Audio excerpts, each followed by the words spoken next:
Welcome back to Elevator Pitch, the only podcast pitching fake movies to writer and director Ari Aster. Heyo. In the future, after his new smash hit, not smash hit, I'm not sure. I haven't looked at the mojo. Eddington, which is out now, the 2020 era neo-western starring a few people that we'll get into. A crow? Vulture. A phoenix. Oh, a phoenix. Okay. Oh, yeah. We got there. More of Joaquin Phoenix. Yeah, Phoenix of Joaquin. But anyway, who are we with right now? Obviously, Will. And a zero sugar mug. Yeah, and as well as comedian Noah Marger. What's up, boys? Yeah, thank you for being here, Matt. We gotta just take this bump there. Just an absolute legend. Oh, two of my most immunocompromised friends here to talk about Eddington. Yep. Let's get into it, guys. Yeah.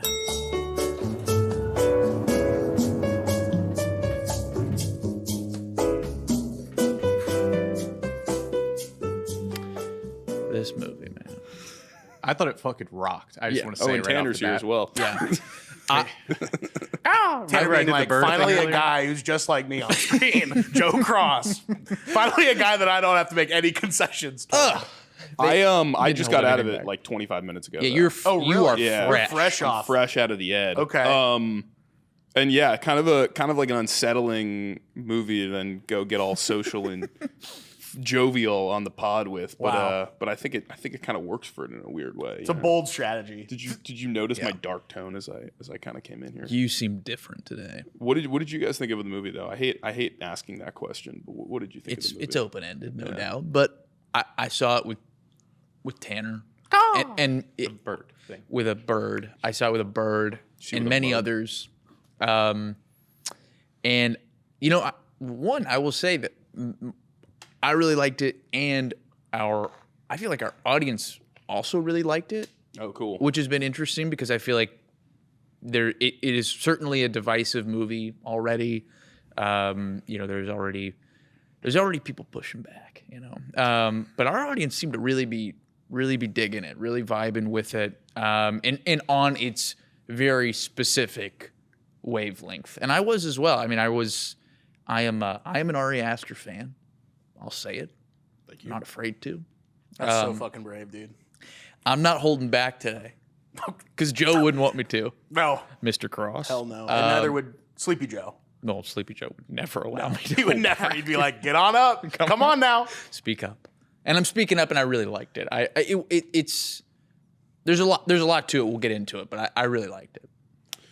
Yeah, it's hard for me to talk about this movie kind of on its own. Yeah. Because it feels like, as someone who I've seen every Ari Aster film that he's made at this point, and to go with him on his kind of like short-ish career ride that we've been having so far has felt kind of insane in some ways, because it felt like he kind of came out of nowhere, made a huge splash. Totally. And now he's like one of those guys who just gets to kind of do whatever he wants, which doesn't feel like it comes around very often. Happened quickly. It happened very quickly. But to answer the first part of the question, I liked it. Yeah. I don't think I loved it. Sure. But I definitely didn't dislike it or hate it. Yeah. And maybe this is a crazy thing to say. This is the most I have liked an Ari Aster movie on the whole.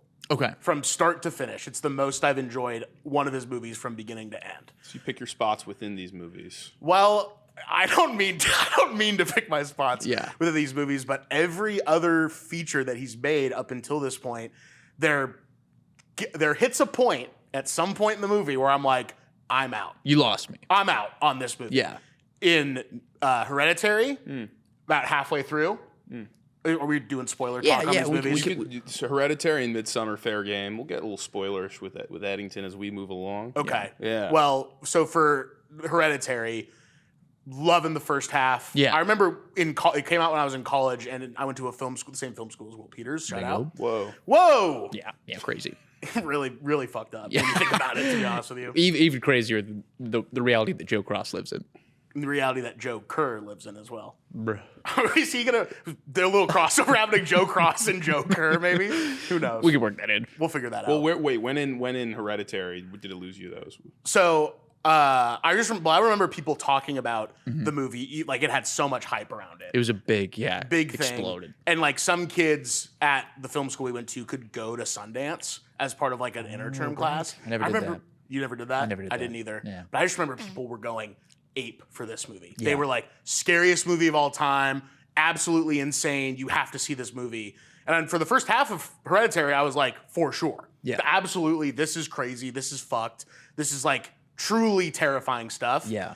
And the second they bring the occult into it, I'm like, that's not as interesting. I'm more interested in like the family drama of all this. Once the occult became like a main feature or like an under the surface type thing of Hereditary, I was out. I agree with you. Similar vibes with Midsommar. Cult comes into it, then it's pretty culty from Pretty much I was not in on 20. Pretty much I was never in on Midsommar, if I'm being honest Okay. with you. That's my least favorite movie that he's made. Okay. I really did not care for that. I remember going to the Burbank 16 at AMC, and they were literally like, after the movie, they're like, if you want to give comments like on the film, this will be like relayed to the filmmaker. And I was so mad. I was like, I don't even want to fucking fill one of these forms out. Like, fuck. Oh, really? this. You just could laughed. have sent some English to Ari Aster over there. I could have, but I was like, this sucks. I fucking hate this shit. I don't want to Whoa. do this. Interesting. I was Whoa, so mad at whoa, this. whoa!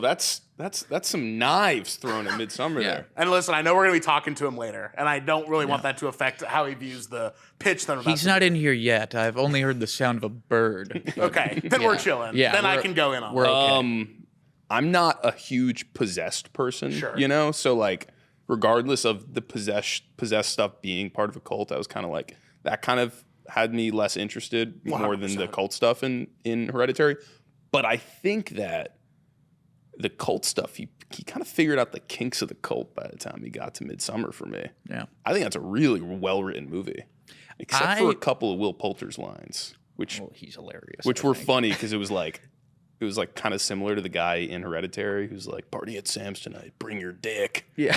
Yeah, that rules. That had awesome some Poulter Midsummer energy too. Where he's like, oh, why are the babes so fucking hot here in Sweden? You're like, Yeah. I mean, has anyone said that ever? But no, I thought that movie was really impressive. I love it. I'll also say that Midsommar is my favorite of the four as well. Oh, wow. So it's good to Okay. get a little push and pull here. Oh, I hope we can handle this. It's gonna get a bit dicey. Uh-oh. It's my favorite of the bunch, but and I've seen it 3 or 4 times. I struggle with it though immensely. Sure. And Do you struggle with the messaging of it? Almost? not the messaging of it. Well, and for one, I will say, so I've seen the theatrical cut of Midsommar and the director's cut. I want to talk about that as well, but yeah. And I like the director's cut.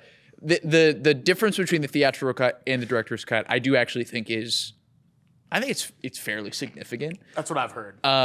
Because I think that he is certainly a long-winded gentleman. There's no other way. It's a little long in the tooth. I mean, Just a tad. yeah, just a tad. And in Midsommar, it's definitely like, even in the theatrical cut, you're like, man, maybe I want to saw a couple of these minutes off. You know, we may want to lose some fat here. Can we plant our flag in the ground on this episode though? How are we saying the title of that film? Is it Midsommar? Is it Midsummer? See, I have Depends on always- what type of American tourist you are. Are It's- you the Will it's true. Poulter or are you the guy from The Good Place? You Yeah. know? Yes. That's Yeah. what kind of camp are you in? I've Yeah. always been a Midsommar. I've always been a Midsommar. You as own the well. booklet, director's cut with do. a forward from Martin Scorsese. Of course, you're a Midsommar guy, you know. And you that's own how- it. You own it on Vudu, right? And that makes you a Yeah. Midsommar Which is guy? where it's a yeah. Midsommar. Yeah. And I have the special add-on, which is Walmart Plus. Yeah. So I might got even the more fucked up version than Yeah. that.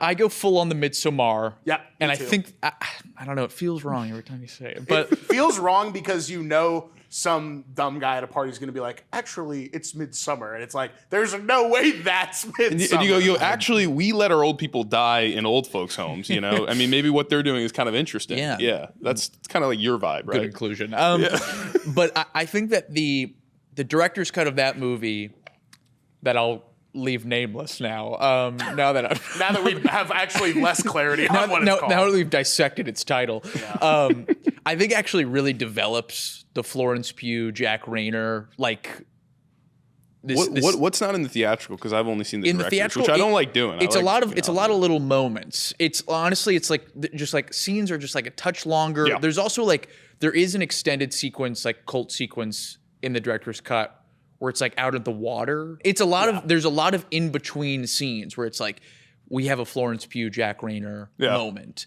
and it's like, oh, I actually really like this and need this because when you at the end of the movie, I mean, we've already spoiled, but when you light Jack Rayner on fire, you better have good reason. In my eyes, it's like, man, in the theatrical, I was like, like a step too far, dude. I sort of got, I sort of got that reasoning with them amongst their friends though, which I think is interesting that you think that it was more in their solo, because like I'm sure their fight at night is in the where his eyes turn black. That's in the theatrical cut of the movie, you know? Yes, yeah. Where he's like, oh, let me just say one thing. Yeah. And you're like, yeah, are you going to really say one thing, bud? He's going to say multiple He's things. A really specific character in that movie. Rayner? Yeah. Yeah. I think he's so well written in that. It's I think it's a really interesting probably because I'm about to go away on some travels, and I'm really glad you made me watch that movie before becoming a tourist myself. Because it's probably one of our best movies on tourism. You were gonna do some of the stuff they did in that movie, maybe. Mostly the group sex with Chance. Yeah. That's kind of my vibe. That's awesome, dude. That does Grandma, can you help push from the back there? I will say that's where the movie actually loses me. Is that entire sequence. That was there. the most I was into it. Yeah. So, And I very differing views. And I totally get that. That whole sequence, I just think is like that goes past the point of like that's more than excess. I'm like, I actually think this detracts from like what the movie's trying to do. I was laughing so hard. I liked it. It is so funny, dude. and that is like something that like by the time now that we're modern day Eddington, Aster, he's like fully embraced his comedic side. Yes. And, yes. And that comedy is in his movies, though. Yes. It always has been. It always has been. He's kind of a little bit of he's like a little devilish guy. He is. He likes cosmic jokes. He does. likes like really putting people in like the most fucked up situations. Yeah. Which is why the first half of Beau is Afraid is my favorite thing he's ever done. It's exceptional. It's pretty incredible that he not only had the vision to just say like, we're going to do this, but the gall to be like, we're going to do it and we're going to stick it to 11 every sense of the way. I mean, that whole first act basically where it's just following Beau, Joaquin Phoenix. What was that? Around. Whoa, what the hell? Joaquin doesn't appreciate that. Good thing he's not being pitched. Even Tanner's surprised at that noise. But that whole like first sequence where it's just following him around and kind of getting a sense of like what his reality is like. I could have watched 3 hours of that. Yeah. To be honest, I think that's some of the most compelling filmmaking, probably in my opinion, done during the 2020s so far. That's like the coolest shit of all time. It's so funny. It's so stressful. It's a fucking nightmare, truly. Yeah, it is. And that's my favorite thing he's done so far in his career. And then I guess to continue on my little thread where that movie Lost Me is basically everything once he gets to the house. Yeah. And that's, or I'm like, that's my issue is it's like you set up this really interesting guy, this unbelievably compelling world, all for it to kind of be this juvenile joke at the end, which I don't mind a juvenile joke. I just don't want to watch a 3-hour movie to get to that point where it's like, he comes, there's a dick monster. He's in court with Richard Guy. I was just like, dude, this doesn't feel fair to me as an audience member, and maybe that's what he wanted. It's one of the, I mean, it's truly the most bizarre movie I think I've ever watched. For sure. And Matt, you did skip this one. You skipped Beau. And I had to skip Beau. Wow. Yeah, a little bit about me. Before we decide to do this episode, I'm actually not even going to say that. I'm not gonna give the listeners the luxury of knowing. Or are you going to say that you haven't seen any Ari Aster movies? I'm not going to tell them that. I've never seen a single movie. I would actually go a step further. I've never seen a single frame of anything. I've only been to Midsommar. That's why I'm here. You've only lived real life. No, I just was never jumping on his movies. Yeah. Okay. Can I wait? Sorry, I don't mean to interrupt please. the Beau talk here. Something interesting though before, because I do want to reel it back to Eddington. When I was in school, I was interning at a production company for like a month, right? Yeah.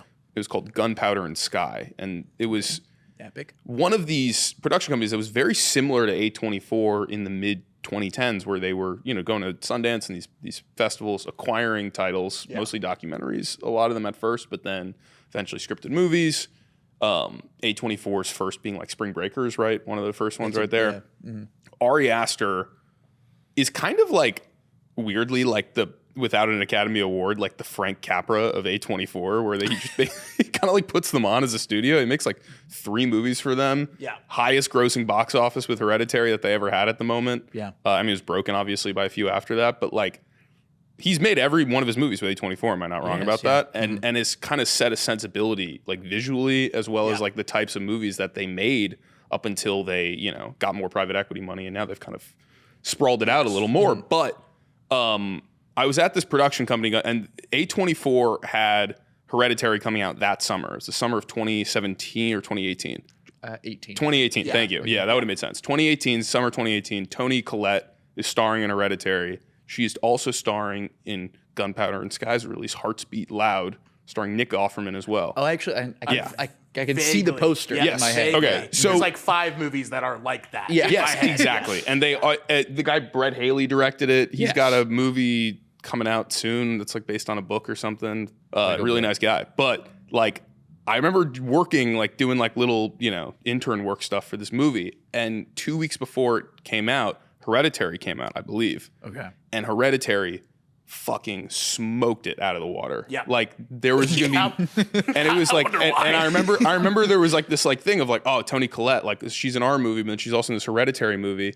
And one was like kind of a remnant of kind of what independent movies had been before, or like what you would maybe see on video on demand and stuff. And the other was this A24 movie, which kind of defined what prestige movies would be for the next 10 years. Yeah. Kind of horror. I mean, this was really horror, but it was like kind of horror.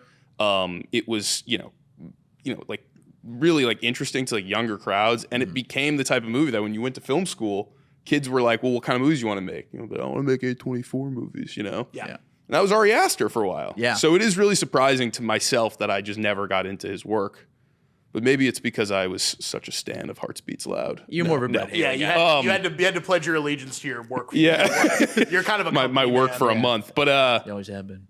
anyway, my point being is that I think that Ari Aster was kind of at the inflection point of where like not even independent film, but just movies in general went, and he kind of maybe he should get a lot of credit for a lot of that kind of stuff. I think he and all this stuff that I've said so far about okay, at some point in the movie, with the exception of Eddington, I'm like I'm out on this. Yeah.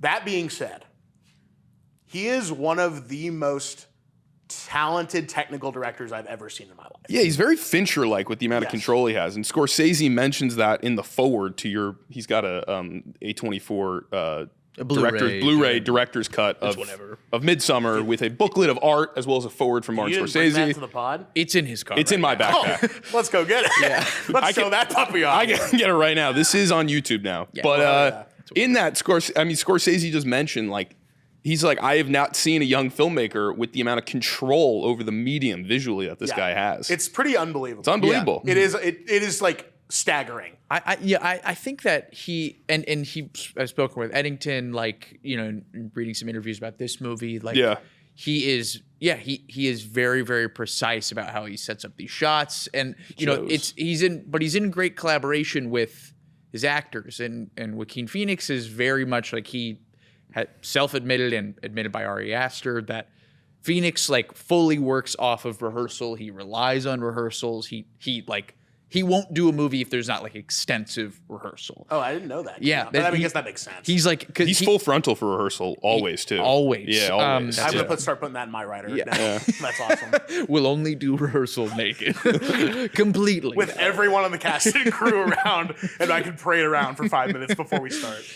And I'm gonna do that as well. But it is like, and it's because, you know, Joaquin Phoenix is like so sacred about like what he does, and he's like very, very protective of what he does, and you know that certainly has come off in different ways over time. But he has really found a creative partner with Ari Aster, and they just seem to get along like exceptionally well. Yes. Where it's like he's going into these rehearsals, he's going based off of watching the blocking, he's seeing it play out.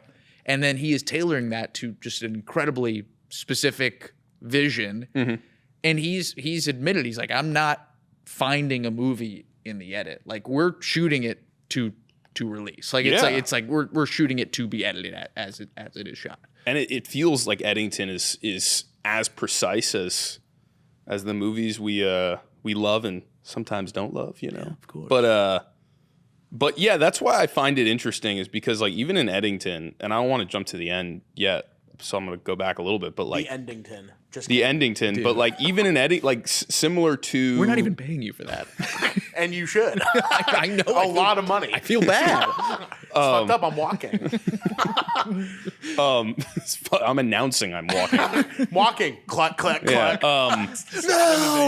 No, come back, dude. We need Edmonton. Edmonton. Yeah, we need that too. The holy trilogy. But even like there, it does feel like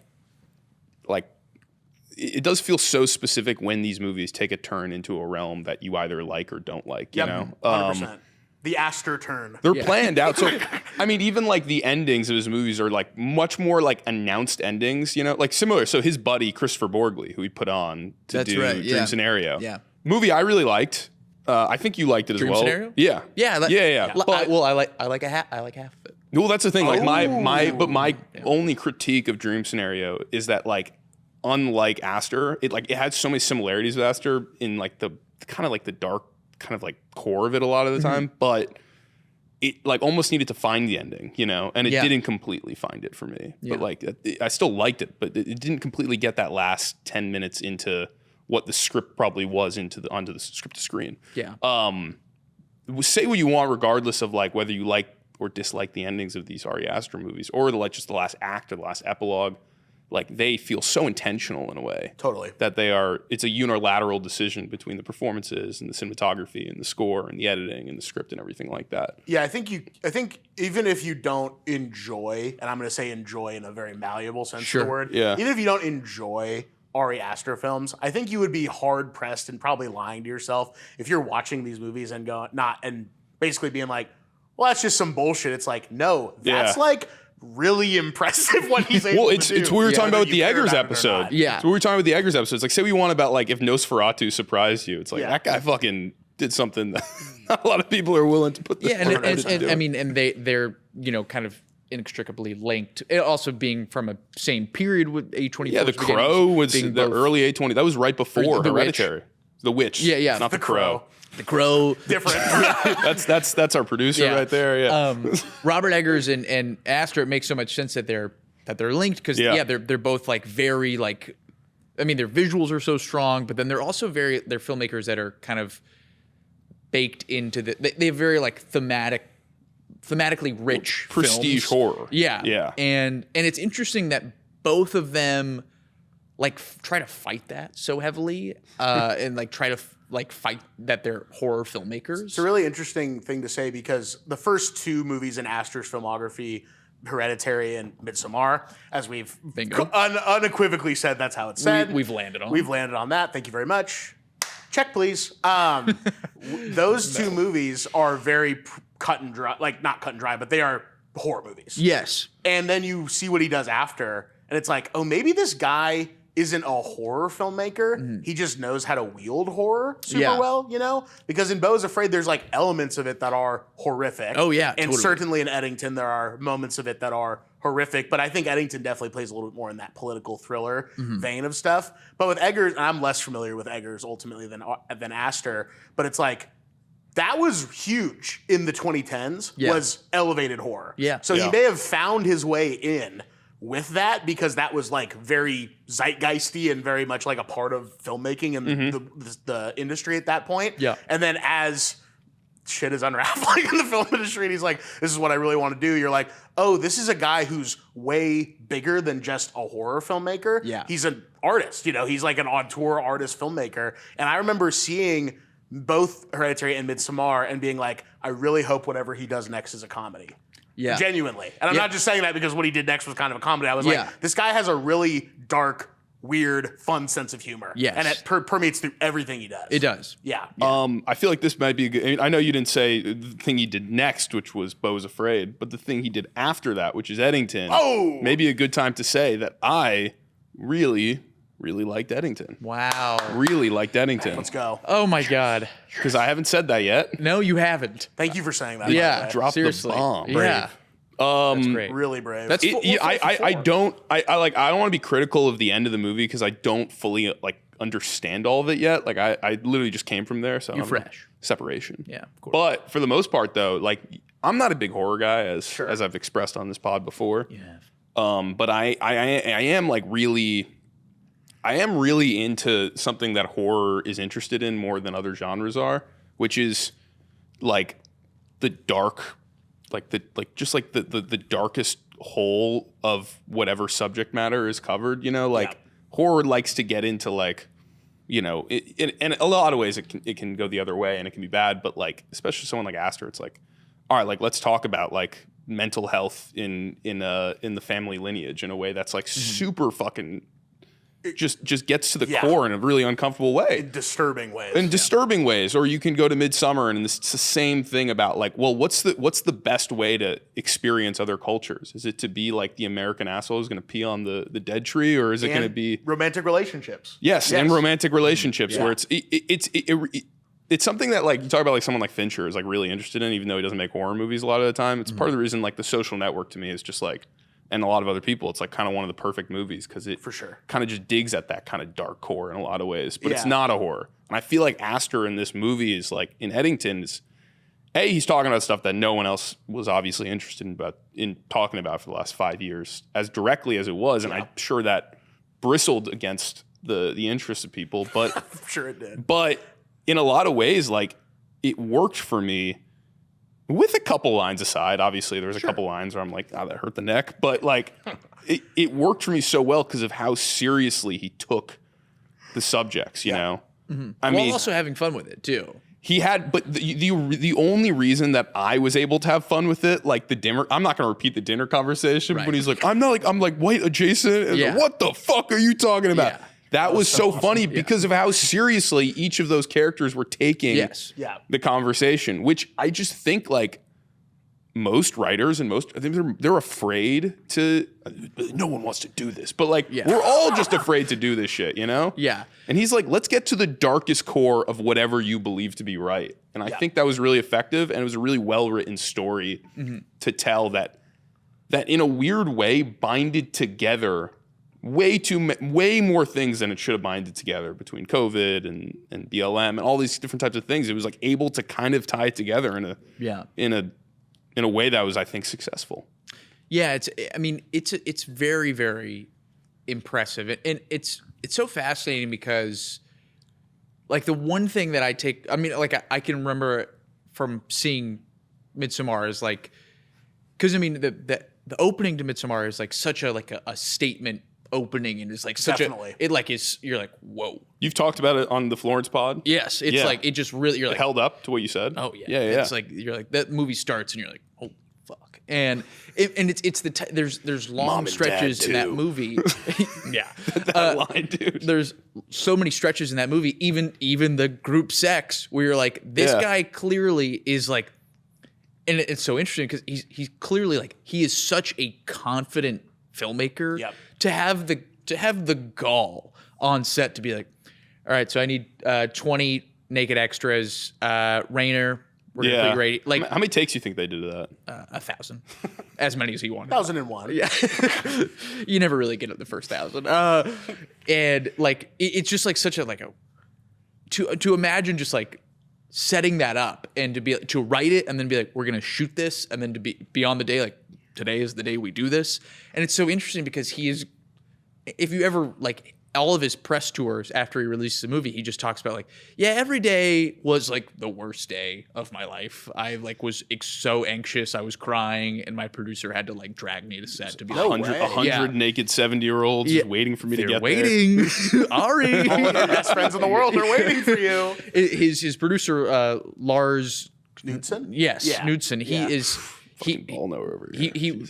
I watched a little bit of the Theo Von podcast with Joaquin last night, and they literally went through that whole thing of like, what's that guy's name? And he's like, Knudsen. He's like, I could have used a Theo Von like appearance in Eddington. I think that would have gone pretty far. Because in most movies where it's like Bradley Cooper is playing Superman's dad, spoiler alert, I'm just like, Yeah. But I could have used as many little like, Vaughn wait, in that guy's in it now? You know? That would have been sick. He would have been a perfect guy to be in it again. I'm not like a Theo Vaughn, but like, you know. It would have worked. It would have worked. It'd been awesome for him to just get shot in the head.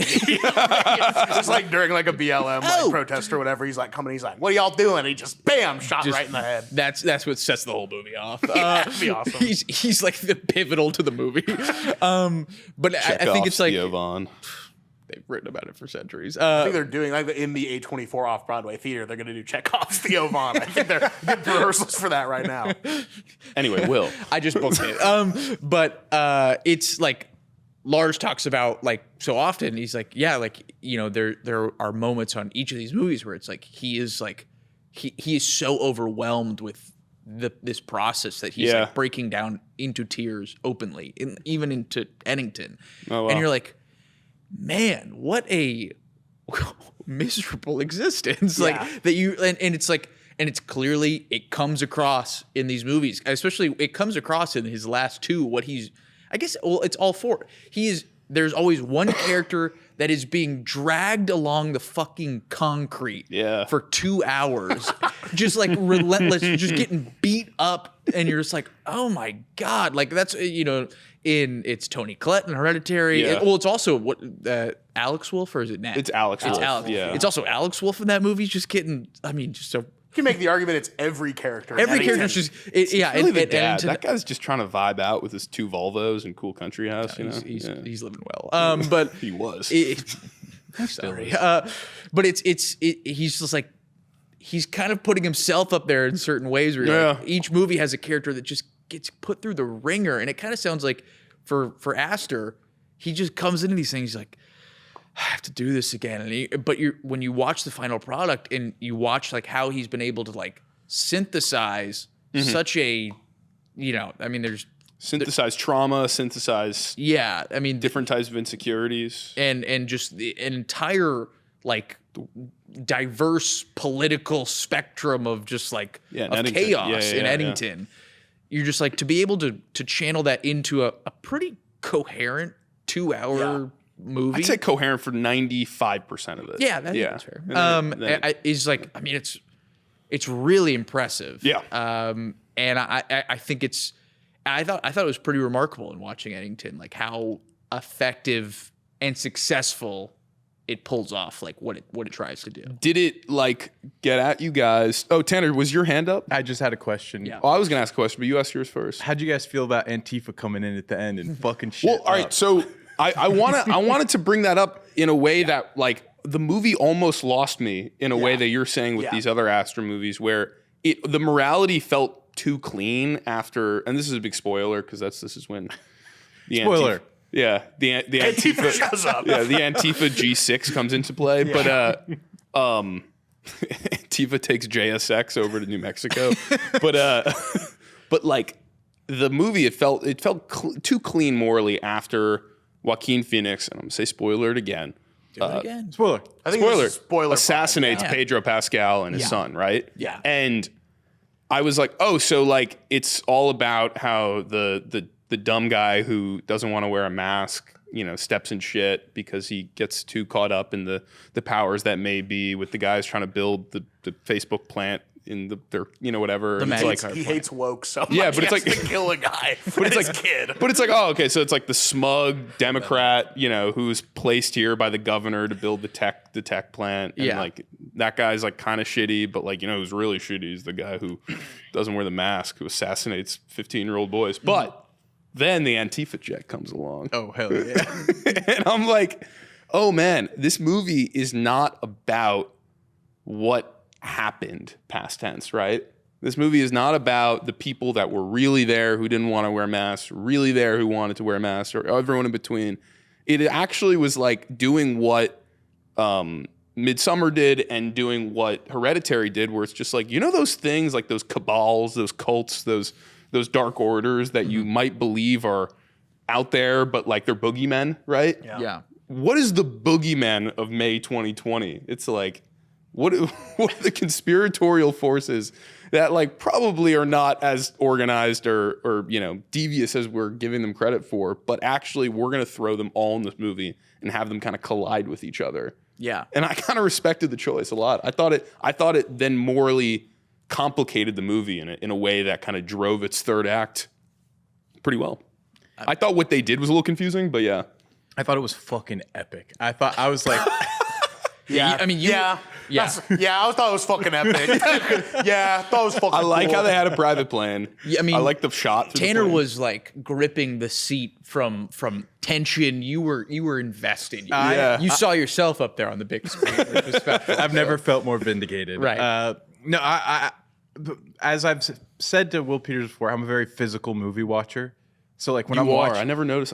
Yeah. I'm jumping, I'm bouncing, I'm You're looking nutting. away. Twice in this movie. Oh, I want to know specifically where in sec. But I just, dude, when Antifa rode in on their briny stallions, and that's what we're calling them. Bingo.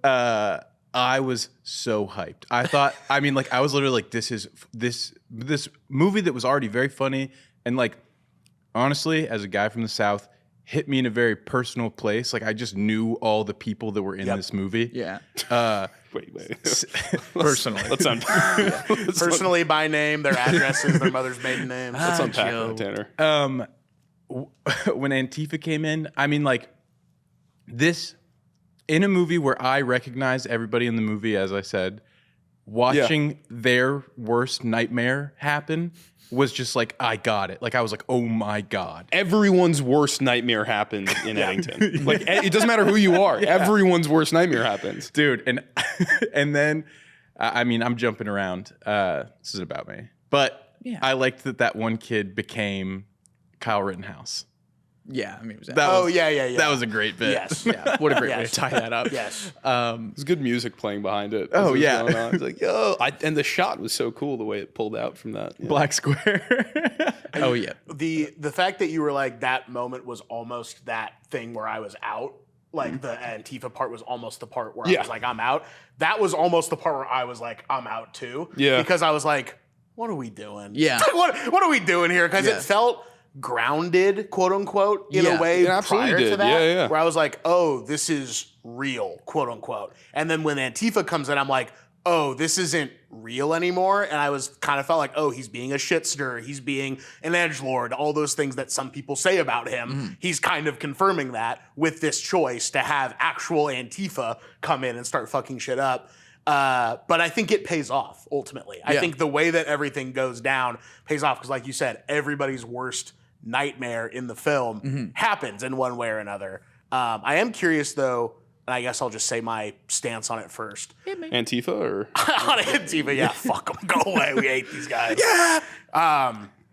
For me, the part that I guess felt the weakest, or the part that I felt the least like, oh man, I wish there was like a little bit more going on. I don't know what that more is, but I just wish there was more, was actually the stuff with Austin Butler and Emma Stone. Yeah. To me, that was the thing where I'm like, okay, it's there. We're like building to something, but I guess where we end up with that didn't really like hit me hard in the way that other stuff in the movie hit me hard. And maybe because it's like, Interesting. damn, like, okay, it's 5 years ago, but like that was, and now we're talking about Epstein again in 2025 or whatever, but it's just all these theories, this like conspiracy thing, like that to me felt like we didn't hit the boiling point on it yet. It was just another thing. It was another thorn in Joe Cross's side, I guess, to have that happen. And it was just like, not a device, but just another thing to propel him into mania, as opposed to exploring that aspect of the cultural delusion and mania that was occurring and has been occurring for the last couple of years. Yeah. I felt like I wanted more from that aspect of it. I don't know what you guys thought, but that was, to me, I was like,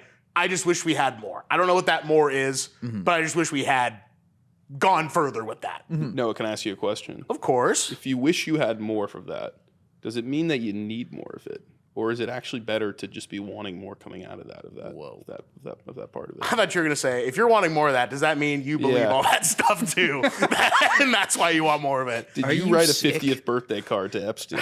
Did I? Yeah, that we can either confirm or deny that one, I think. No, anyway, but confirm. Will, I'll let you answer that because I've been Well, blabbing on here. I thought that 'Cause I think that's a fair point, and Yeah. I honestly think that's been like one of the largest points of criticism for Really? the movie. I is- haven't read any criticism of this movie yet. Yeah. I've been digging in, Okay, and I've got us covered. And I like when people fail.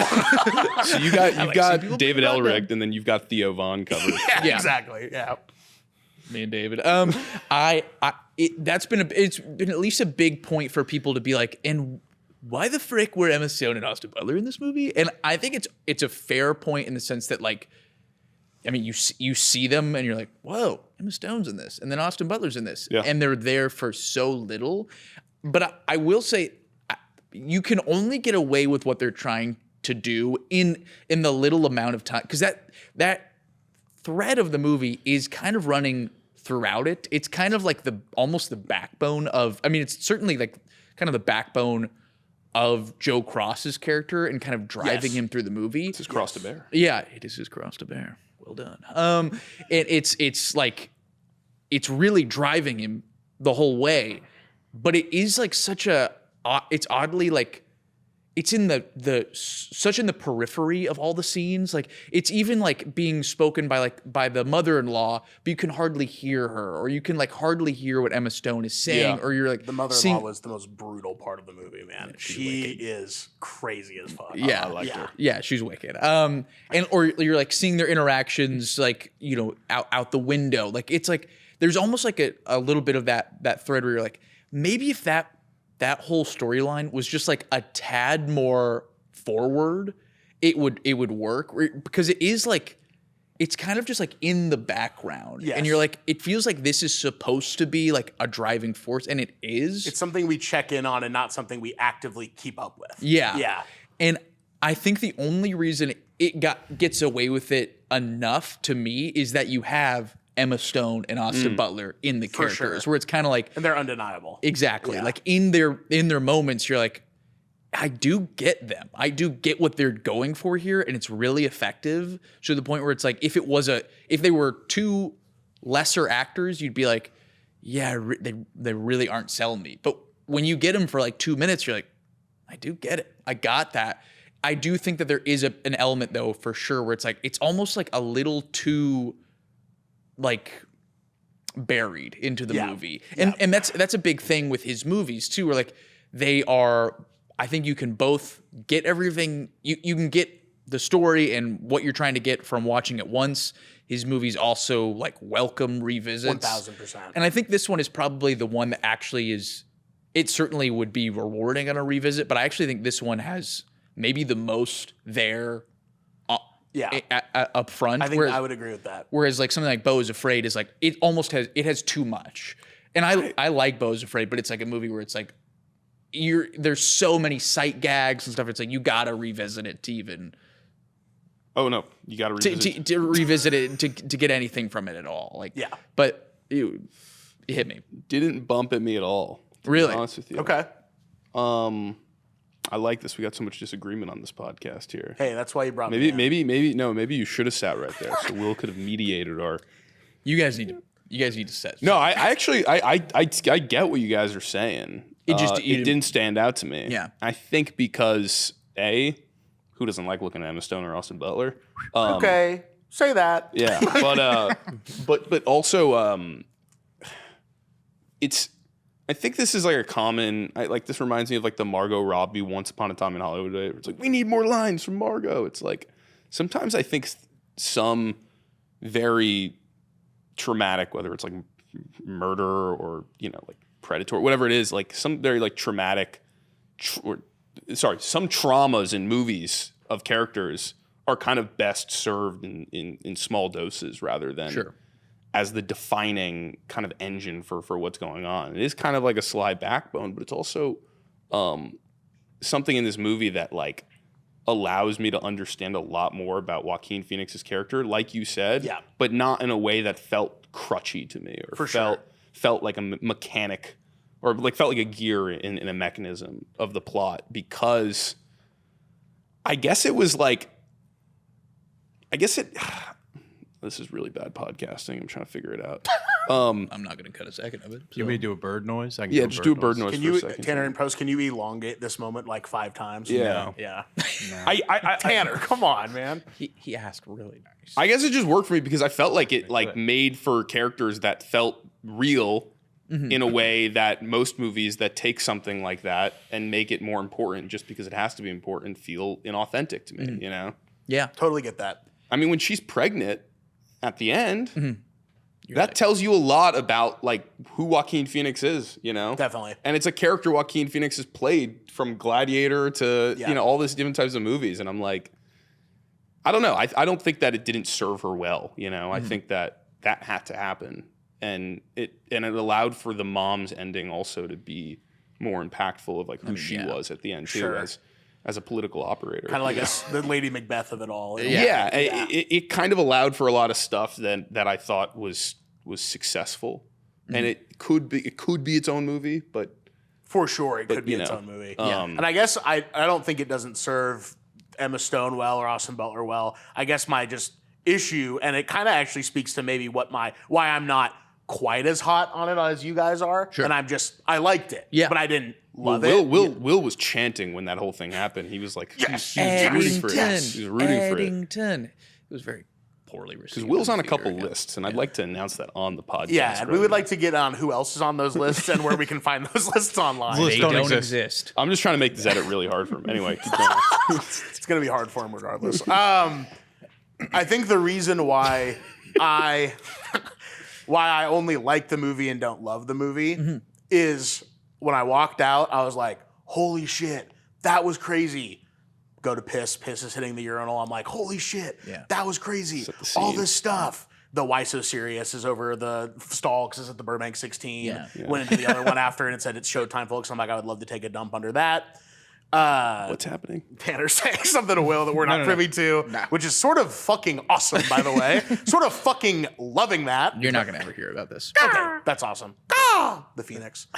And then I walked to my car, I sat down, and I went, all right. Like, I just was like... It just washed over you. I was just like, okay. Like, it was just one of those things where I was like, how... A part of me was like, is this really saying stuff that we weren't already thinking about? Sure. Is this like, what am I really going to be chewing on after the fact? And I was thinking about the movie after the fact because I'm doing this pod. Right. If I wasn't doing this pod, I don't know if I would be thinking about Eddington a few days after. In one ear, out the other. Yeah, Possibly. I still enjoyed it. I still think I loved seeing certain things from that time period represented. And I will say something that I thought was cool, just in looking at Aster kind of on the whole, is in the 3 other features he's made, it felt like he was manufacturing chaos. But in this movie, he's just reflecting chaos of our known world with some like literary / like movie twists. Yeah, that's a great in there. point. Yeah. And I thought that was really cool. It felt like a growth moment for a filmmaker who's incredibly talented. You know, it was like he's manufacturing this crazy chaos in Hereditary, manufacturing all this crazy, which that's not a criticism. That's just what those movies called for. But in this movie, he said, here's all this crazy stuff that we all just lived through. Some of us, most of us lived through. Some of us didn't make it. And that's okay. We don't care about them. Woo! And then we are seeing it reflected back to us with just enough space that we went, man, that was pretty crazy, huh? Man, that really is how that thing went down, huh? Yeah. And then when you cross the midpoint into the sort of the crime aspect of the film, I thought maybe that was Ari Aster actually walking in when that was just happening. I was like, uh-oh, I'm going to be quiet now. Oh, my God. He's going to my be here, goodness. guys. If you're on YouTube, stay. Ari Aster is going to be right there. Yeah. I can't wait to give him a big kiss and say Mr. Aster instead, and he's going to love that. He's going to really like that. He's gonna really like that. I get what you're saying though. Yeah. I was at Boogie Nights at 70mm Fest. Hell yeah. On, Seeing that on Thursday because they're redoing it. there you go. Thank you, brother. Friend of the pod, Caleb Sod, was also there. What's Had a up? Chat in the lobby. There's Caleb. He gets mentioned on every pod. It's contractual. Yeah, it's kind of going But I'd only seen Boogie Nights in full one time before this. I'd seen parts of it many times on television, but I only sat down and watched Boogie Nights once. Embarrassing, I know. But it'd been a couple years, and I took away just so much more about the nuance of like everything the crazed Paul Thomas Anderson was trying to put into a movie that's remembered so well these days.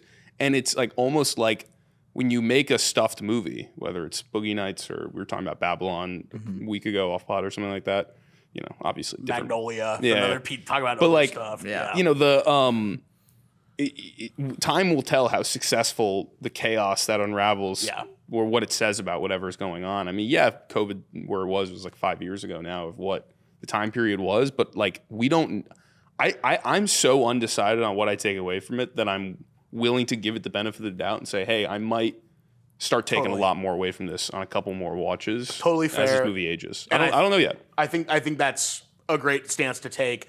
I'm sure when I watch this movie 5 years from now, it will feel different enough, considerably different enough that I will have a different perspective on it entirely. I will say the thing that really made me go like, yes, let's fucking go at the end. Antifa. Antifa. I love seeing those guys shooting big old fucking guns. The whole movie is playing on, okay, we're Democrats and this is what we believe. And okay, well, we're conservative and I'm going to run for mayor and beat you, blah, blah, blah.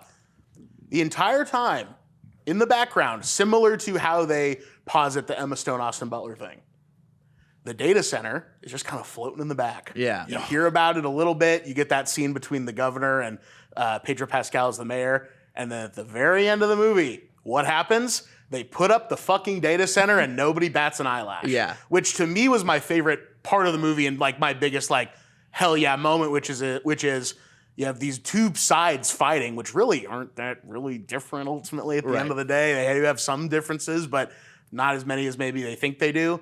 All the while, big business is getting exactly what it wanted with that data center. So was it Antifa or was it the tech company that brought in that plane of people to pose as Antifa? Now that is the $1 million question. Whoa.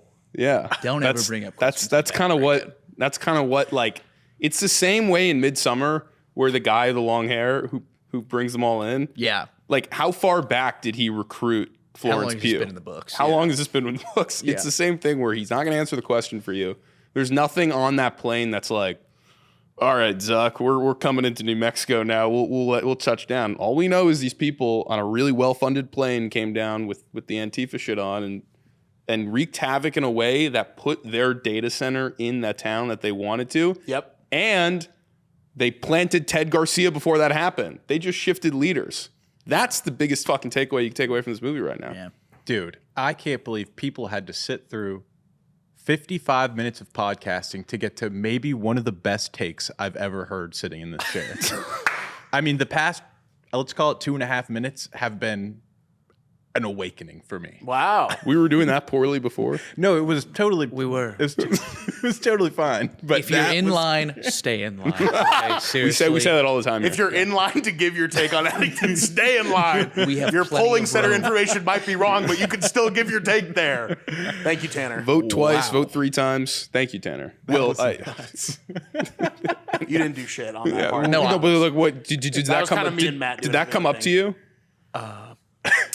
What you guys are saying. No, I mean, for me, that whole ending sequence is the most powerful because it's like fucking Joaquin Phoenix is just sitting there and he's like a vegetable now. Yeah. And you're like, and it's like, and then it's immediately into like, wait, is his mother-in-law leading this right now? Yeah. It's Yeah. like, oh my God. Like it was more like It's horrifying. yes, it's horrifying. And it's like, it's horrifying to me. She's like, fucking his masseuse too. yeah. Is that who that guy was? His nurse. Yeah, Oh, it's, okay. it's, it's like his nurse. I like when he slaps him and then Joaquin's like, and then he's like, I'm sorry. yeah, it's like, what did we do? Yeah, I mean, and then it's like the officer that survived the bomb that they had tried to plant this entire crime on. Yes.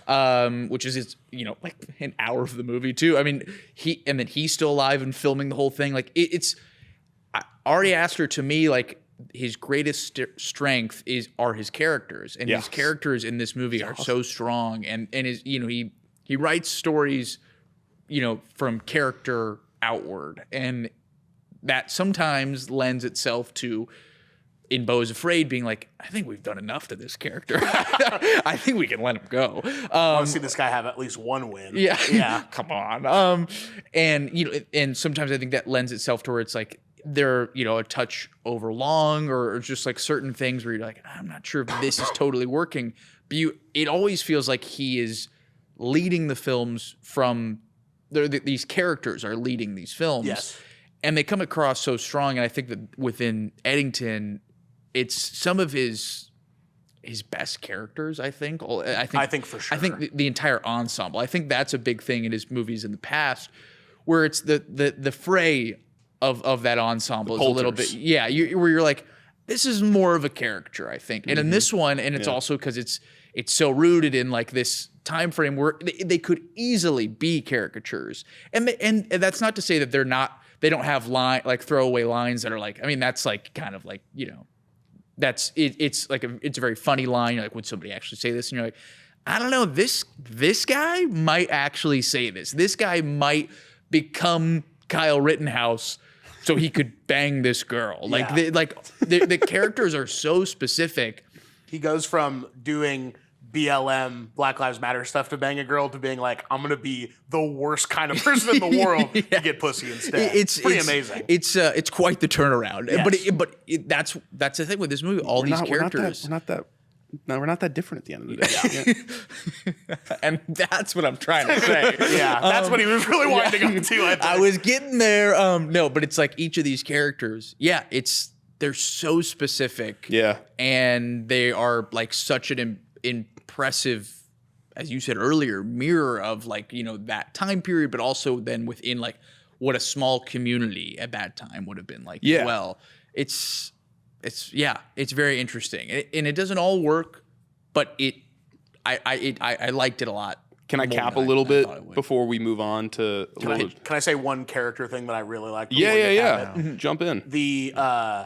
A great character moment for me at the beginning of the film. I think it's probably around when Act 1 is switching into Act 2. So I think it's around that point, is when Joaquin Phoenix goes into the grocery store without a mask on. And he's like, I don't have to wear this. I'm the sheriff. And he gets into that fight with Pedro Pascal's character. And then you see kind of how that whole thing unfolds. You're like, dude, just put on the fucking mask. Like, what's the big deal? Blah, blah, blah. Some people are probably going, he's fucking right. And I love this. I like when they clap. Yes, that's so incredible. But what I loved about that moment is that he went into that grocery store to get the groceries for the old guy. Yeah. And he gives him the groceries and he goes, here you go, man. He wants to take and then the old guy wants to take a photo with him. Yeah. And I was like, what a brilliant moment to have that be the sort of bow on the end of the Beau is Afraid of that scene. Yeah. Because he didn't just go in there just to fuck around and like swing his big dick all over the place. He went in there because he really believes the other guy who got tossed out of there because he wasn't wearing a mask. He's asthmatic as well. And yes. Yeah. And he's like, that guy deserves groceries. Yeah. And while I personally don't agree with the fact that they weren't wearing those masks, that guy does need to get food. You know what I mean? So he abuses his power of being a sheriff in a small town to quote unquote do the right thing. Yeah. And I thought that was so interesting because there are people who are super far gone and doing crazy stuff. But I really, truly think up until a certain point in the movie, that guy believes he's doing the right thing through and through. Yeah. Yeah, exactly. It's a great moment of that. That's such a good moment to pull out of it because, like, exactly like on what both you're saying, I mean, and on like the unraveling of chaos, like other than Antifa being funded by the Meta Corporation, which we've now confirmed on this podcast. Which rules, Great by the way. No, I mean, the biggest takeaway I had whilst watching this movie was that, like, in a time where there was no right answer, everyone leaned against the values that they held most dearly. And for some people, those values was like this herd mentality of like, I don't want to get sick, so this person doesn't get sick, so I'm going to wear a mask in a grocery store. And for some people, it was exactly what Joaquin Phoenix did for that gentleman. And it's like, talk about the biggest reasoning for why chaos breaks out and why it really felt like at a moment the world was like society felt like crumbling from the pieces, right? Is because we all have different values and the mirror of like disaster on those values unraveled us in completely different ways, you know? Yeah. And the characters in the movie, as you were saying, were such good reflections of each different type of way that could happen within an insulated community.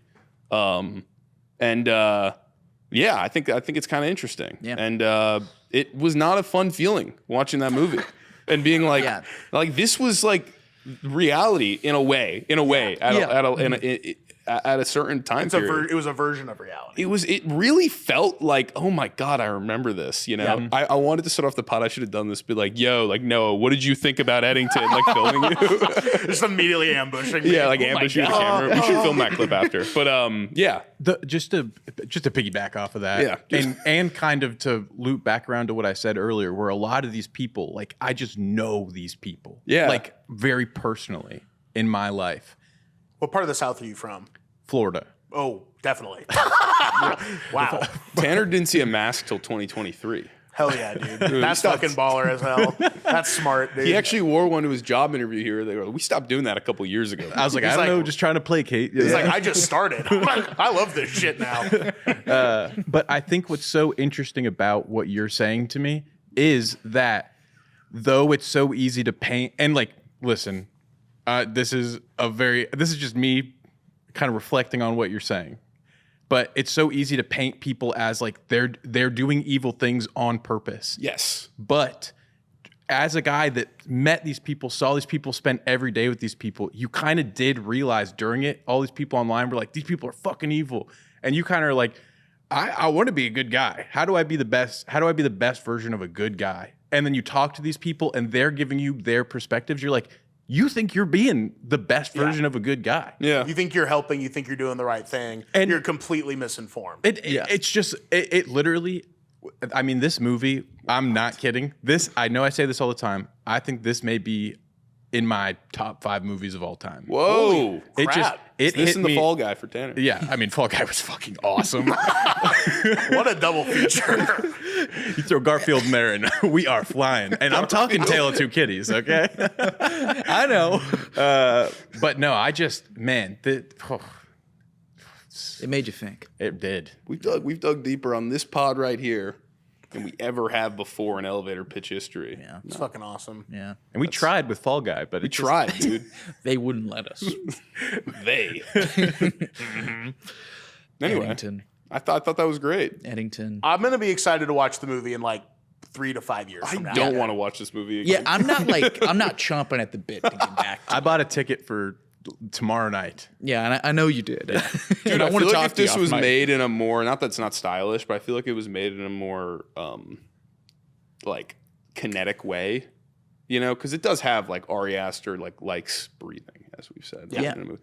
If it was made in a more kinetic way, I feel like this would be super rewatchable, but that might not have just been his intention or his style. Yeah. So yeah, it's interesting. I mean, it is true. It's a very specific movie. It is like only that guy could have made this movie. That's for damn sure. And it's interesting to see as his career continues. Like he comes out swinging with two hits, 2 movies he probably doesn't. Certainly doesn't suspect them to be as big a hit. He as laid they down are. the gauntlet in like 4 years, basically. Yeah. What he was going to do. Yeah. And then since then, he's like, I do this type of movie. And people are like, and there's a clear sect of people who are like, I don't like you for this. I like you for like, oh, that's that sad horror movie. Kind of fucked up. I don't watch Beau is Afraid. Beau is afraid. I'm afraid of Beau. I'm not watching This Beau. ain't a Bow family. So. I was literally just about, we're not a Beau is Afraid family. I was literally about to say that. And it is, it's interesting to see what I'm very curious. I mean, we're about to pitch him what he's going to do next. Yeah, it could And be I a don't lot of know. different things.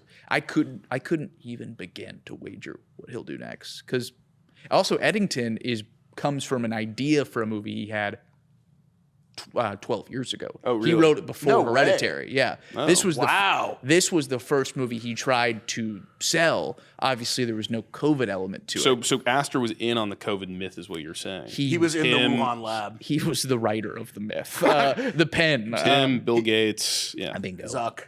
He was Thank in you. the Wuhan lab being like, I think Plandemic sounds good. Did you guys like the police card that he like customized as a campaign vehicle? I love that. It's It insane. was Nashville.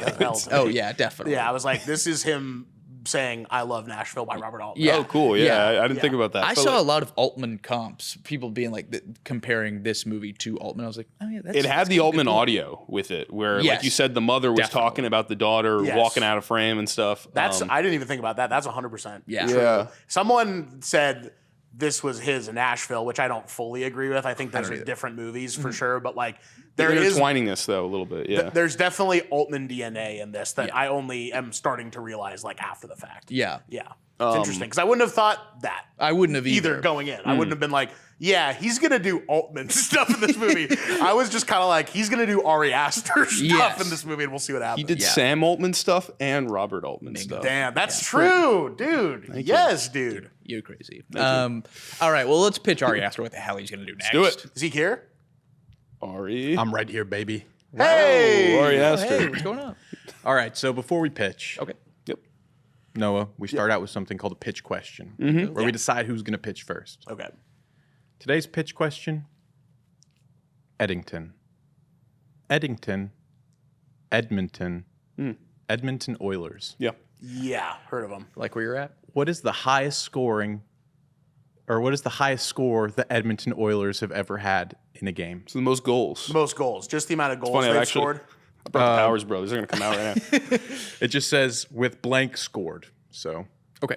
But just the Oilers in this game. Though. just the Oilers in this game. You want to? Do you want to go left to right here, or you want to go first, Noah? I can go. I have a guess. Yeah, go. We'll go 14. Okay, 14. Awesome guess. Fuck. I'm gonna go around there. It's definitely right. That seems crazy though. I'm That's gonna why- go. I'm gonna go 11. Okay. That would also be insane. 9. Okay, you guys have clearly watched a hockey game, unlike me. I did What do not you think it was? Be 67? I did. I mean, what, No what way. a boring ass sport. Hockey live rules. Hockey on TV kind of drools. That's what I would say. I agree. Ever since Doc Emmerich retired, you know, that guy was a Shit. goat. The highest scoring Edmonton Oilers game Please be 9. was 13. Wow. Nice. Wait, you were 11. You were 14. Yep. Okay. you're That nailed. means that Yeah. Noah's pitching first. Yeah. And That's epic. really, with the pitch stitch, which is a little thing I want you guys to add into your pitch, is I'm Ari Aster. I want someone to get, like you said, dragged across the concrete. I want to know the person. I want to know something bad that happens to them. Yeah. And that's really my pitch stitch. Picture this, you're at work, Tuesday, Wednesday, Thursday, Friday, who friggin' knows? And then ding, an email comes into the inbox. It's the Pioneer newsletter. You read through it. You say, God damn, if that wasn't a cold cocktail for my inbox. Sign up today at thepioneer.online. That's thepioneer.online. All right, back to the show. Cool. So, Noah, how you feeling? You ready? Oh, I'm ready as I'll ever be, Mr. Asterd. Go. Matt, you're not going to like this. I don't think you're going to like this. We just met, Noah. I know, and I already don't think you're going to like it. Mr. Asterd, it is so wonderful to see you. Thank you for being here while I pitch you your film. That's written down. That's word for word written down on my iPhone 13 Pro. You have done 4 movies so far in your career. You've done a horror film disguised as a family drama. You've done a folk horror film. You've done a nightmare comedy with horror elements. And most recently with Eddington, you did a political commentary thriller movie. What's left for you to do? Where could you possibly go next? The answer? Animated family comedy. That's where you're going next, Mr. Aster. I hate it. You hate it. Matt hates it. That's how you know it's going to work. The name of the film? The Frog Who Got Filled Up with Fart. That's the name of the film. I like this. I'm already loving this. In the butt-ugly woods in a faraway kingdom, our hero, Philippe Frog, voiced by Tom Holland, of course, grows up being told the story by his parents, voiced by Annette Bening and Dustin Hoffman, respectively, Obviously. of the evil monster on the outskirts of the village who takes frogs who misbehave, are scooped up and filled up with his fart and kept in a collection, blown up like a balloon, so to speak. Felipe is a rambunctious young guy, and one day with his group of friends goes too far to the outskirts of the village and almost gets captured by said evil monster. He didn't think it was real. Brother, it's real as hell. Okay, that evil monster on the edge of the village is real, and Felipe Frog almost had a run-in. He runs back, telling his parents what he saw. His parents scold him, disobey. How could you do this? We told you not to do this. You're always doing shit like this. They say shit in a kid's movie. They say you're always doing shit like this. He's pushing boundaries. Pushing boundaries, that's what you're supposed to do, you're Ari Aster. He runs away, being upset. He runs away for the night, but he realizes he's out in the wilderness alone. He's scared. He's never spent a night alone from home before. So he gets scared. He runs back. Mom and dad are gone. Mom and dad aren't at home. They've been taken. The next day, he decides he's going to go on an adventure through the woods to get his parents back from wherever they must have gone, but he thinks it's that evil monster, but he has no idea. Along the way, he has trials and tribulations and learns from other animals in the forest. I think we're going to have a skunk voiced by Martin Short. I think that would be fun. Yeah. A blue jay voiced by Queen Latifah. A beaver voiced by Richard Kind, I think would be fun to have in this movie. Obviously. And they help this young frog, this young Philippe Frog, grow mentally, not physically, into a wise old toad with all this wisdom and all this skills that they're passing down, all these abilities that they're teaching him on how he can defeat the evil monster. And he's growing and he's failing and he's trying and he's becoming the wise old toad that he needs to be to defeat this guy. He ends up getting to the edge of the village where he sees a small hut that he believes is the evil lair of where the evil monster lives. And he goes in to that evil hut, ready to kick ass. And this is where the world of animation and live action come together. And he enters this evil hut. And it's not this normal evil hut. It is this disturbingly hyper-real, nasty little back shed that someone has clearly been living and not living well in. There's drinks all over the floor. It's got this like scary sounds that are emanating from everywhere. He's like, where am I? This is crazy. And again, this is live action meets animation. So the frog is animated. Everything else is live action as we know it in our reality. Okay. We zoom out and realize it's not an evil lair as much as it is the utility shed at a medieval theme park where the groundskeeper / evil scientist Richard Fink, played by Bill Skarsgård with a little bit of the food critic from Ratatouille mixed in, works and lives. He's a taxidermy hobbyist who does in fact fill up the frogs with his fart. That is true. That was real. As well as other animals in the surrounding area. He takes them and does some amateur taxidermying with them. But instead of saving the frogs for his collection as sort of like a trophy, he sells them as balloons as sort of a side hustle at the theme park. And he sells them for a pretty penny. He said, these were real frogs. This is a living thing, blah, blah, blah. Felipe sees his mom and dad in the cages and attempts to save them. He's using all the skills that he learned in the forest. He's using his tongue as a grappling hook. He's getting up there. He's trying to save them. But guess what? Once he's reunited with them, Richard Fink catches him. No. And he puts him in a cage with his mom and dad separate and takes them into the back room where he's really getting ready to like serve people up and really getting ready to make mincemeat of these people. Yeah. And as soon as they're back there, he takes Philippe Frog, separates him from the mom and dad again and says, we're about to go sell you. Mom and dad don't know what to do. But all the other animals had heard legend of Philippe Frog. And all the animals from the forest come back to the evil layered little room and say, we love your son. He's incredible. He's a great guy. The only people who can save him are you. So they round themselves up. They're able to get themselves out of this little back room. They go into the theme park and they rip Richard Fink limb from fucking limb. They are arms out of sockets, legs bent backwards, eating his hair, pecking his skin. They run this guy over the concrete, as we like to do. Bang. Bang. They put him up on a prize shelf where the milk bottle toss is, and some little girl comes and finds him and goes, "Why does this stink like shit so bad? Why is this nasty?" And the dad's like, "Yeah, you're not allowed to take that home." Gets thrown in the trash. That's the end of Richard Fink. We end up back in the forest. Everyone says their goodbyes. Mom, Dad, Annette Bening and Dustin Hoffman, and little son Philippe Frog go back to their home. They reconcile. Philippe says, "I shouldn't have run off. You were right. That was my bad. I'm sorry for being disobedient." Mom and Dad say, "We're sorry for yelling at you. We love you. We know you're just growing up." And they have a nice hug. And that's the fart. The frog who got filled up with the fart.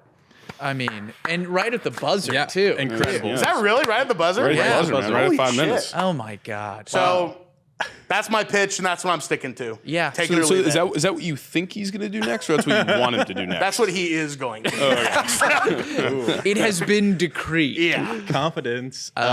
Yeah, I love it. I do. That was epic. I think it's smart. Exactly how you. What I like about this show is kind of learning the art of the pitch. Yes. And coming out and being like, "Here's some shit you didn't even know you wanted to do yet." That's 100% right. Super smart way to go about it. Matt, what did you think? Why are you jumping to me? You never do that. Well, He said you were going to hate it. seemed to know you weren't. Oh. Would you? I was just thrown Would off you by rent that. it from Redbox? I think the perfect medium for this is not, when I'm coming out with a couple smokes at Redbox. Sure. I think the perfect medium for me catching this movie is I found myself at like a friend's or like a cousin's child's birthday party. Yeah. And for some reason this gets thrown on. Yeah. And then all of a sudden I don't want to make the small talk. I'm there locked in to, sorry, can you say the title again? Yeah. I'd be happy to say the title again. 1 second here. The Frog Who Got Filled Up with Fart. Yeah, because I'm going to need to catch every second of the frog who got filled up with fart before another adult comes in and switches it over to Paw Patrol. You know, yeah. Or The Game. Or the game. Or I meant the game, like the big game. I thought you were. David Fincher's The Game. We need these 4-year-olds checking out The Game. Be like, I thought Sean Penn was in this. Anyway, I must have the wrong Blu-ray. That's epic. I loved it. Matt, are you ready to pitch? yeah. So I told Will before, mine is going to be a little more of a loose pitch today for myself. Okay. I'm Are you usually ready? very locked in. But today this is a little awkward because I just heard a highly detailed pitch. Highly detailed. Very. So guys, feel free that pitch. to butt in as I kind of go here. All right, Gonna You ready? butt in. I'm ready to rock. Go. Ari Aster has discussed the world of the devil in Hereditary. Sure. Discussed the world of pagan cults in Midsommar. And discussed the cult of big tech in Eddington right here. And I don't know what he discusses in Beau is Afraid, but I'll trust that he discusses something. My point being is that he is really into organized systems that have dark undertones to them, right? And sometimes deadly and murderous. yes. Where do we find that he has never gone before? Ari Aster, my friends, is going to go to corporate America. Yep. This can be seen a little bit in Severance, but my movie named Risk Analysis is not really title. of that. Sorry, what? Interesting title. Yeah, Not risk no analysis. judgment. Risk analysis. Oh, is that the name of a movie already? No, I'm just saying, no, the frog got filled up with fart. But I like it. I'm trying to sell this. All right. Me too. No. What do you think I'm doing? No. But risk analysis is about the world of corporate cabals, if you will. All right. So here's what I want to do. I want to show a movie about nepotism. That's kind of like the underlying tone of Risk Analysis. And basically, you ever seen The Firm? Mm-hmm. Right? This is kind of like The Firm, where you have like a weirdly close corporate culture, and this new guy comes into it, and he's like, these guys seem like a little, everything's too cool here, right? A little too neat. And then you learn later on in the movie that they're all aware of like a dark pagan cult secret. Not really, but they're aware of like a dark secret that ties them all together. That is the reasoning that they are all in the highly successful position that they are in. And that's kind of what I've got going on in this movie. It's not a law firm. It's a corporation that's a cereal company, right? They make such cereals as Puff Mix, Jibber Jam. I love that one. Yeah, that's a good one, right? Had a big bowl of that right before I came here. Cocoa Mix. Oh, that one sucks. Yeah. That Cocoa Mix is my least Do you know of favorite any one. other one? Never been a big mixer. But that's going to be Industries David Johnson. We've seen him in a suit before. Yeah. And I just saw him in the trailer for The Walk, the movie that's coming out. in Oh, that. sure. Yeah. That was kind of a crazy trailer. Yeah. He plays Peter Jones, and he's brought in by a guy who he went to school with who's a few years older than him, Trent, played by Austin Butler. A deeply seductive man, right? He can get you to do some stuff. Be like, hey man, come join my company. You know, you were cool in my frat or whatever it was, right? Yeah. So he comes in, and that's when the kind of nepotism thing starts, where it's like, all right, this company's really close. We obviously got Tucci as Dodson. Tony Colletti is Tucci's boss in this movie too. Yep. So you got these kind of hitters, some Ari Aster favorites, and soon we realize that no, they don't just make cereal at this company. Now, what do? That's what I'm still trying to figure out a little bit. They make sweet, sweet love. I feel like he's already gone pagan cult. He's already gone devil, right? Yeah. We need a third thing that's like kind of like really deeply dark shit. I was literally about to say my mother-in-law, but he kind of does that. My in the- mother-in-law. Yeah. I think I'm thinking something about like some sort of like slave-run employment offshore, right? And that wouldn't be too far from reality, I Yes, think, in a lot of these yeah. cases. Who do you think- think's I think- making those Frosted Flakes? Yeah, bingo. Exactly. It was called Jibber Jam, but whatever. Jibber Jam, Cocoa yeah. Mix. Just want to make sure. we're cool with Some that. sort of like who's making that Nike shirt that you're wearing? You know, that was made offshore. Nike's clean. Yeah, But Nike's this company. They're the famously only one. clean. Yeah. But yeah, that's kind of what I'm thinking's going on, and they get everyone in by making them complicit in a horrific international crime. Yes. Cool. Yes. And that's kind of like the midpoint break in this movie, where you're going to see David Johnson kind of come into conflict with Butler and all these people, where it's like, you're either in or you're out. Yep. And you're not out, or we're going to kill you. Yep. Right? Very mafia coded. Yeah, and it's like Aster working with the kind of like Severance type sets, right? But he's kind of like working in this confined space, but it's like a high-rise building. It's a corporate campus. I like him working there. And He's got to have an awesome life outside of work. yeah, but it's like, and he's kind of getting exposed to Butler's life outside of work, Yeah. and it's Austin Butler, and like, you know, he's in like kind of like talented Mr. Ripley fits and stuff, right? And he's like, I want to be that. Yeah. And that's why it's all about nepotism in this way, where it's like, what is this secret cabal of people who are in, bless you, who are in this, Bless you, Mr. Aster. yes, Thank you. not another one, but who are in this upper echelon of corporate, of just corporate life, right? Who go from the undergraduate degree at Brown University up into already being 10 years away from this kind of life. It's like, how do you make that jump bridge into that enclosed society, right? And in this situation, it's to be complicit in a horrible international human rights violation crime. Yes. That's kind of going to lock them into this cult that is the Cocoa Mix Corporation. Did you hit him with a bazinga on that? Just one. That's so fucking sick, dude. How was that? I like it. Yeah. I like it. I could see that movie in theaters tomorrow. Yeah. I mean, you're right there. I could see A24 all over that.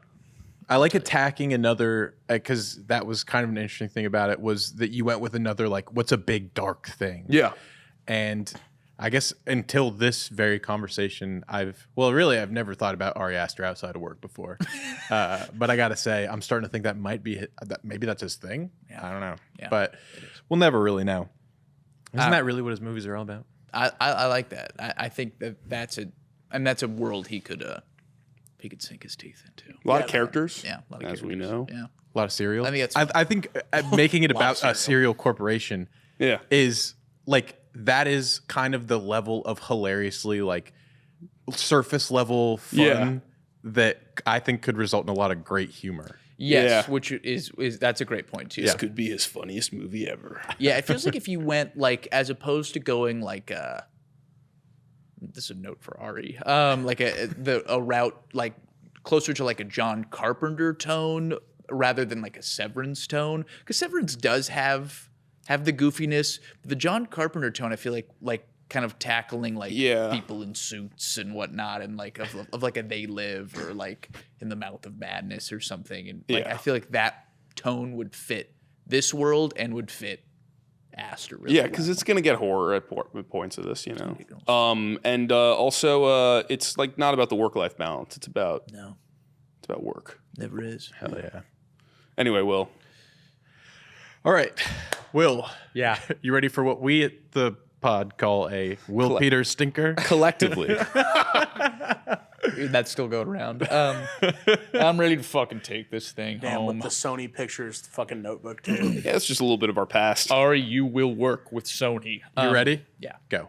Okay. My movie is called Reunion. Oh, Yep. oh, Reunion of the Fart. thank you. It's called Reunion, but the director's cut is called Reunion of the Fart. We still talking about the name? Ari Aster's new movie will be called Reunion, and it is about Finn Harper, who attends. Finn is played by Colin Farrell, Ooh. who attends his 25-year high school reunion in hopes of kindling, not rekindling, but starting a new love with his recently widowed high school crush. She was the talk of the town, talk of the school.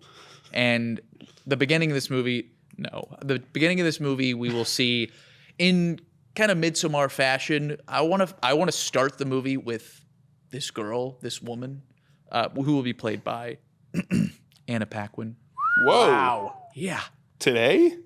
I dug up Paquin and I put her in this movie. Anna Paquin and her husband are almost like the beginning of the movie, The Descent, a big car accident. He dies, she is alive, and for some reason she goes to the 25-year high school reunion. This is maybe a year or two later. And Finn Harper is hoping to kindle this love.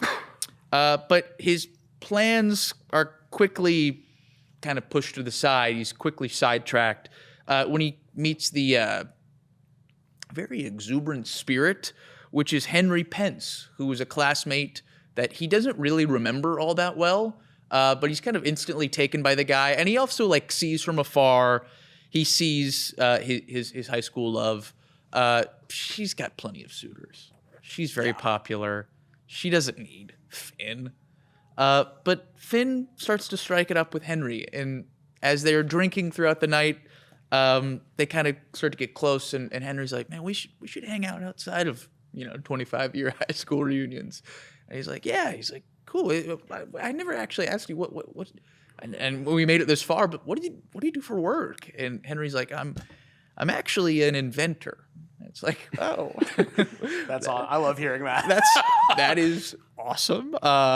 What do you invent? And Henry's like, I actually have something I've been working on that I'm pretty proud of. I've been really looking for somebody to give it a go. And he's like, I guess I'm your guy. And Finn goes to Henry's home, where in the basement there is this machine, this large machine that Henry tells Finn is a time machine. And the time machine, it only goes to the past. It can't go forward, but it can only go to the past, and it can only go to events that you have actually lived. So the machine can tap in to your like subconscious deep memory and recreate that exact moment. Burying the lead with this pitch here. Yeah. And Finn is like, I don't believe you. This is crazy. I don't believe this works. He's like, no, seriously, like, what if I could tell you that I could take you back to high school and I could get you into the room with your crush? Like, I can take you all the way back to where you can see, her as a high schooler. You can, kind of relive like a high school fantasy in some way. And he's like, I don't know. That sounds kind of freaky. I don't know if I'm all about that, but okay, sure. What the heck? I'll give it a shot. And he puts him in the machine. And when he like kind of comes to, he finds that he is not where he was promised. He's not in his high school. He is in what he finds is that he is in Harry's like home growing up. And what he will come to learn is that Harry can control where he goes. It doesn't have to be that he's sending him back to his memories, Henry can send him back to a place as well. And he sends him back to like Henry's upbringing, which was a wickedly brutal, horrible upbringing and like abusive parents. And he is stuck there. And he is just like at this house. And his parents, his drunk father, who's just like beating the hell out of him. And he can't escape. And eventually there's like I think there's like some sort of timer system on it that eventually he is brought back. He's like, what the fuck? What the fuck was that? And he's like, that was just one step of me showing you, basically almost like as a stand-in for Ari Aster, who is the king of anxiety and trauma in movies, being like, I'm going to show you all of my pains, all of my horrors. And he keeps basically sending him back to different horribly traumatic events. Why does he keep going back though? He is basically like, he just like keeps getting pushed into it by. Oh, he's like locked into something? he's like locked in there. Got it. And he's like, why are you doing this to me? Like, basically he's like, why are you doing this to me? And obviously this is the pitch stitch. I mean, it's all of this is like, he's just no. dragged along. Wait, was there concrete. pitch stitch? It was that your character had to just be like dragged through the coals. Oh, sorry, Tanner, I missed that. My bad. The Cocoa Puffs thing. was plenty. This character is like the kind of the kicker of the movie is like, why are you doing this to me? Like, why me? And Henry's like, you could have been anyone tonight you could have been anyone at the reunion. You just happened to be the guy that I started talking to. And there's not a lot of hope in this movie. Oh, thank God. Yeah. Just in the movie. Will, It's pretty dark. I think that's one of your best pitches. I do too. Seriously, I think that is an incredible idea for a movie. I mean, it's Ari Aster's film. Ultimately, I can't steal his movie, but Let me tell you, I think Noah was right on the money right at the beginning. Having an inventor be I'm an inventor. Be the profession. It's like, dude, we don't have enough. Where did the inventors Dude, go, the inventors are just coders now. it's true. The inventors are podcasters now. It's true. I consider myself a bit of an inventor. Inventor of swag. phrases. Yeah. Well, Sure, all three of these movies are really cool and interesting. Listen, you've come to the arena of pod. Yeah. I mean, Fart reunion. Thank you so much for saying. Tyler Perry. Oh, actually, no, it's not Tyler Perry anymore. I gotta give this one to Pete. Wow. There you go. Every once in a while, Will Peters' stinker smells like flowers, man. I mean, whoa. Do you have a history of just shitting the bed on these? No, I swear I don't. He started this last week where he was like, "Hey, here we go with the Will Peters stickers." Yeah, it was just funny enough to. He got in my fucking head.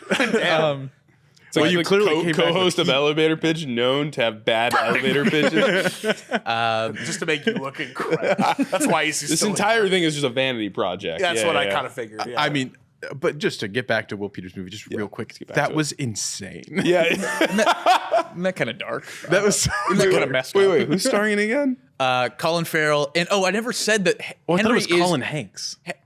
That changes things. Can Colin Hanks like play his that abusive father?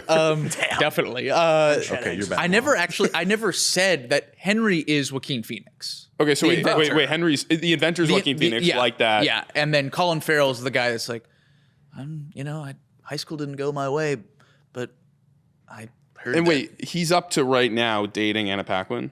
No, he wants to. He So that So he's kind of a deadbeat a little bit. He's a deadbeat. Yeah. All right, I like this. He goes to this high school reunion and he has like heard through the grapevine that his crush in high school. Oh, so you're setting him up to be in a real desperate spot up front. Yes. I like that. Yeah. Is Paquin, like, I think that was her name, right? Yeah. She's dropped, like, that storyline is kind of dropped. Yeah, that's done. wow. It's a red herring. Yeah. Well, we gotta cut this out of the episode. I know, for real. This is too good. He goes in there to fall in love, and that's why at the beginning you got the Paquin husband. Like we see the husband die. It's like obviously very traumatic event. Yeah. and it's like super hopeless. And he's like, and this character, he's like, that's so sad, but what if I could have sex with that girl? Dude, that's yeah. That's like remember when I accidentally pitched the same movie twice, in the Bill Murray one, and then I did it Yeah. again. That's similar to when I was like, oh, like if someone who you're into's significant other gets lost at sea. Yeah. Oh, It's yeah, like, what's yeah. the time that you can then? Yeah, how long do you have How to long wait you have to before wait can- before you go and make a move? It's a very Groundhog Day thing. Yeah. It's the same movie twice. Bingo. But that's really interesting. Yeah.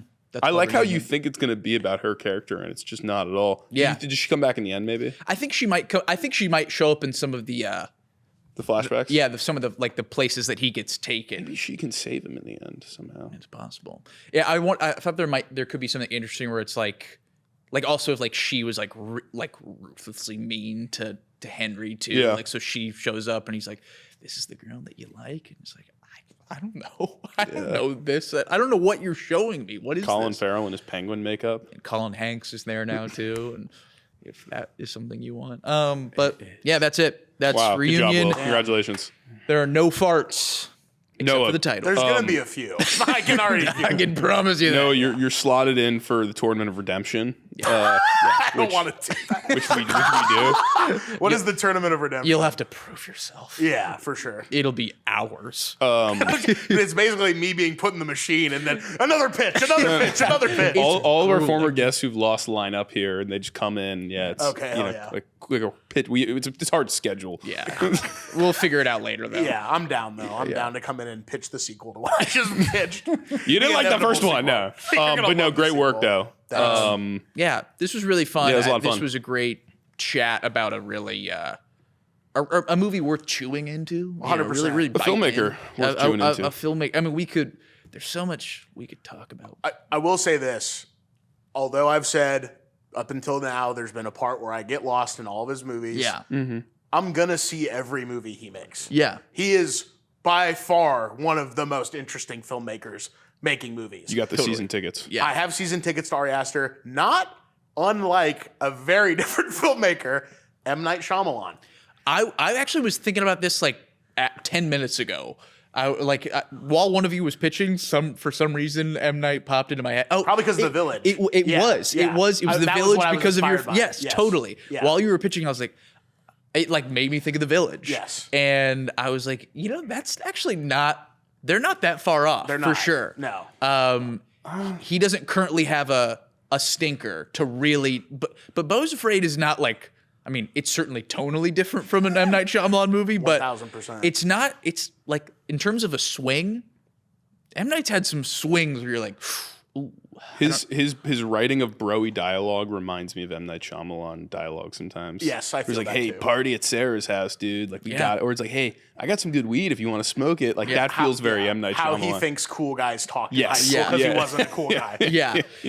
That's it. They're interesting. not that dissimilar, really. They're Like, not. I They think have he's a in lot of another similarities. stratosphere, though. To be honest with you. yes. And I like M. Night, but I their movies are very different for sure. But they're no, But good combo. both like Aster and I like each other. I'll go see whatever M. Night makes. Totally. Like whatever he directs. Like I will too. Trap was actually, I would say, one of the better ones that I enjoyed. I like Trap, yeah. Trap was good, but like there's Knock at the Cabin was not. I did not like Knock at the Cabin. I like Knock at the Cabin, You but did. a lot of people do not. Yes. But I was went and pro. saw it, and I was like, I'm gonna see that. I'll see Trap. I'll see whatever he makes next. Yeah. And Aster's doing it with the anxiety cranked up to 4,000. Totally. But I'm gonna go see every movie Ari Aster makes. Yeah. Because he is wickedly talented. He's the wickedly talented Adele Dazeem of filmmakers.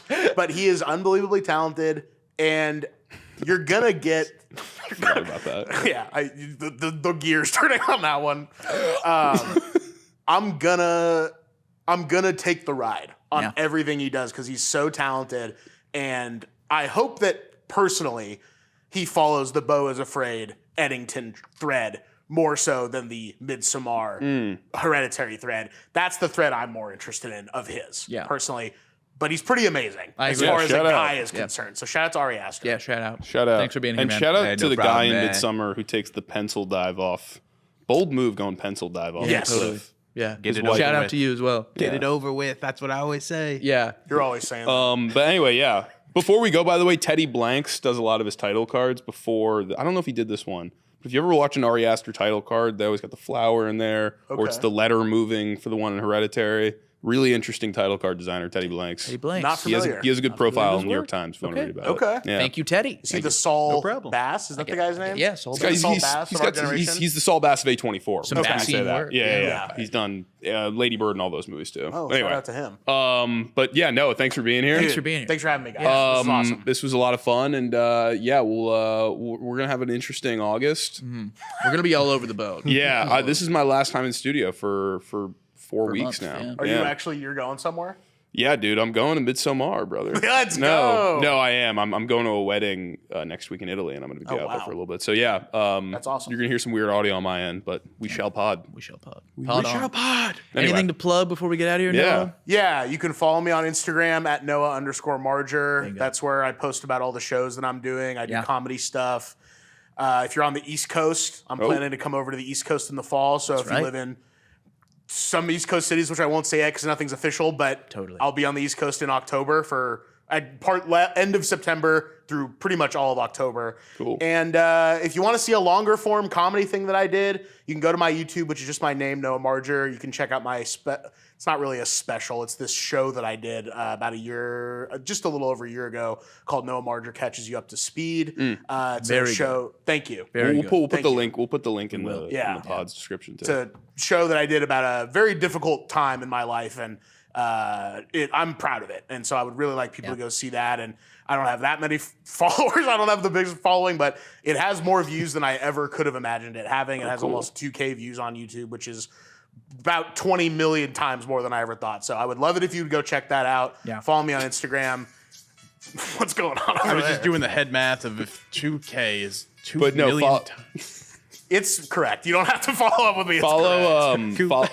Follow everything there, and Yeah, but thank you guys for having me. This Yeah. is awesome. Thank you very much. Thank you, Noah. You're the man. All right. I always say it. That's what he always Never says. to me, but to other people. I have to imagine because I've never heard it. all right, guys, Good, go see Eddington. good night. Good night. Yeah. Love you.